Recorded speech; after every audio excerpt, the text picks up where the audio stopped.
Halo, selamat datang kembali di channel United Identity, channelnya fans Manchester United yang selalu berpikir logis dan sistematis.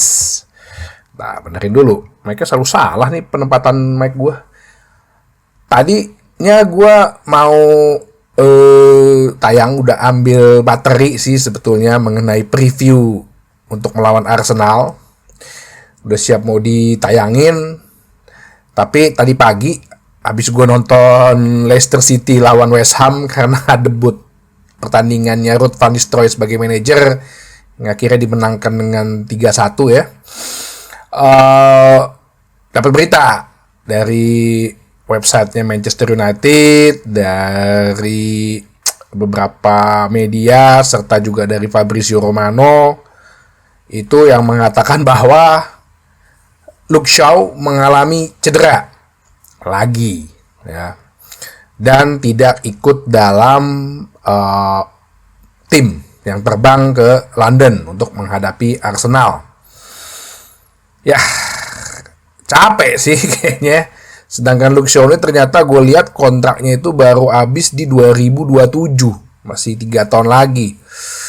Baru bermain 2 pertandingan, itu pun juga menjadi substitut ya, cadangan yang masuk.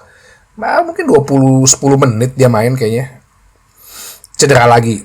Ya ini yang gue pikir benar-benar agak krisis di lini belakang juga nih kita nih. Apalagi ketika menghadapi Arsenal nanti kita tanpa Lisandro Martinez, tanpa juga Kobbie Mainoo. Makanya gue bilang bahwa kayaknya kalau kita mau dibilang berita-berita bahwa membutuhkan striker Gyökeres, kayaknya itu belum penting banget deh. Gitu. Kayaknya belum penting banget deh. Yang lebih dipentingkan kayaknya selain wingback kiri, ya satu lagi center back. Itu aja. Ya. Jadi semoga Luke Shaw cepat pulih ya. Kita selalu doain yang terbaik aja, yang positif aja. Ya walaupun capek juga nih orang cedera lagi kan tanda tanya besar gitu kan. Ya nggak mungkin juga kan sekarang alasannya karena dia nggak suka sama Amorim. Ya masa baru 3 pertandingan lu udah begitu. Nah, jadi untuk review bahasan kali ini gimana? Sebelumnya hari Senin pagi ternyata ya Amorim mengadakan press conference yang dimana press conference-nya itu nggak dilakukan di Carrington tapi di Old Trafford hari Senin pagi. Ya sebetulnya sih sebenarnya masuk akal juga ya. Kenapa sih kalau press conference di Carrington kan wartawan bisa aja ngulik-ngulik berita yang nggak bener gitu di situ kan? Ya ada cleaning service tiba-tiba kasih kode ribut tuh di dressing room. Bikin deh berita suasana dressing room Manchester United tidak kondusif. Mereka mulai bertanya-tanya metode latihan kan kayak gitu. Jadi di stadion Old Trafford ya menurut gue sih nggak apa-apa juga. Apa mungkin ini karena permintaannya Ruben Amorim kan dia udah mulai jengah tuh interview melulu sampai dia bilang katanya ada berita bahwa dia berbicara dengan tim media komunikasi untuk mengurangi interviewnya. Kemarin ada lagi interviewnya sama BBC. Ya bisa jadi gitu ya, mungkin maksudnya ya kurangin interview sama wartawan, jangan deket-deket tempat latihan deh gitu. Sebetulnya kalau lo lihat di Google Maps ya, Carrington sama Stadion Old Trafford itu ya 15 menit lah jarak dengan mobil gitu ya.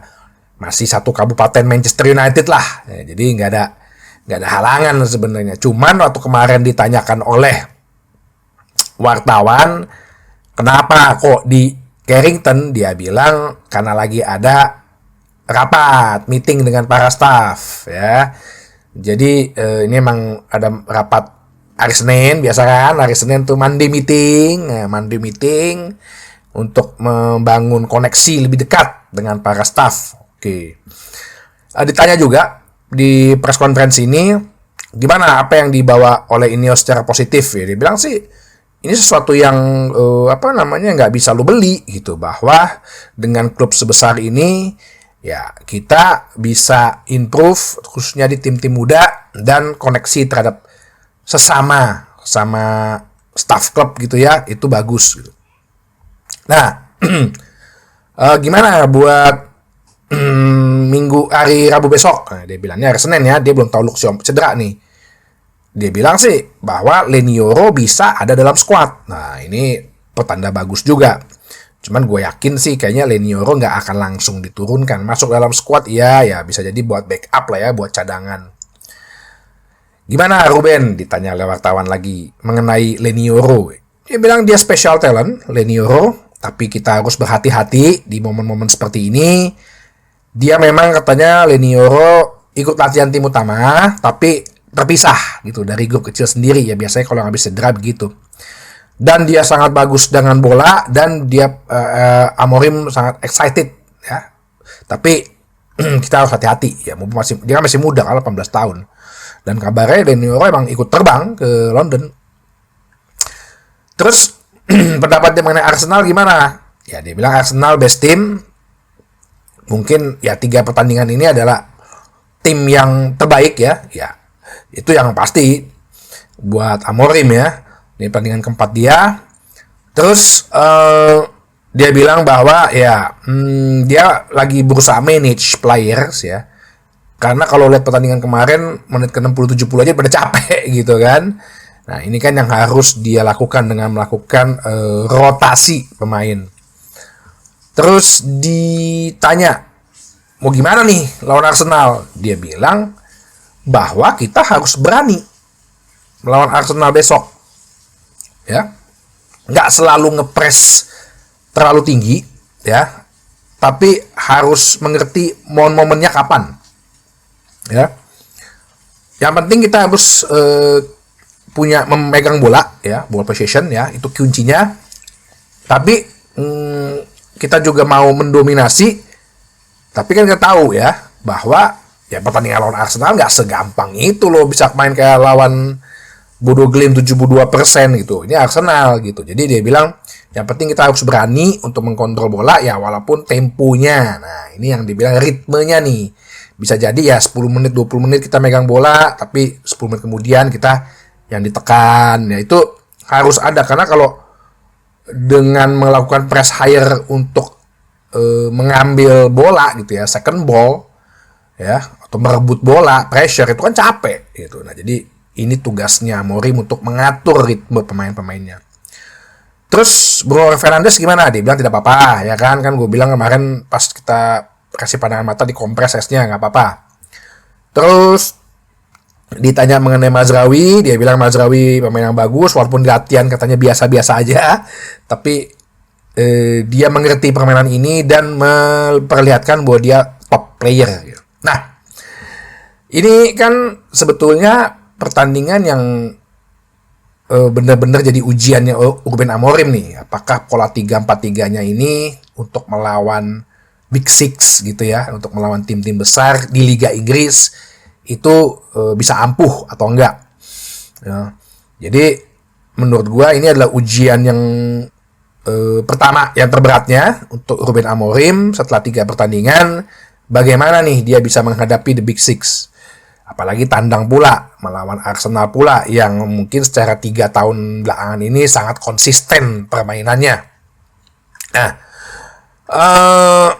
untuk susunan pemain sih gue melihat ya, karena Luke Shaw ini cedera dan Lenioro tidak mungkin dipasang dulu langsung starter.